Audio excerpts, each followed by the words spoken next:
Hi guys! So, dumaan ako sa Albinia para magpalinis ng kilay. Dahil Saudi Founding Day, meron silang offer. Ito yung worth 250 na facial.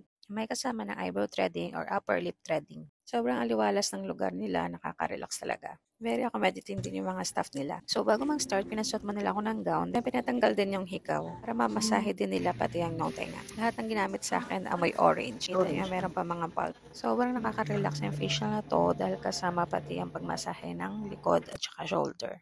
Bukod dito, marami pa silang ino-offer. Merong hair color, hair treatment, face care, facial treatment, body care, manicure, pedicure. So, kung gusto niyo mag-ask regarding sa kanilang mga services, pwede niyo silang i-message sa kanilang Instagram or pumunta na lang doon ng personal. Ito pala yung mga individual prices na mga inabil ko. Sa upper lip, mas masasuggest ko na mag-waxing na lang. So, next time, tatry ko naman yung ibang facial na approved sa skin ko. Pati yung mga ibang services nila, lalo na yung massage. Calix Orange Nourishment Facial nga palang pinagawa ko. Approve siya sa mga sensitive skin na katulad ko. Talaga maguglow ang skin mo the next day. Sobrang sulit nito, yun nga lang abutin ka ng 2 hours. So guys, meron pa sila ibang mga branches. Ladies salon siya sa may Lulu Hypermarket sa Mayco Bar. Medyo late na itong na-upload ko pero hindi pa ang lahat. Char. Dahil every month, meron pa rin silang iba-ibang offer. So punta na!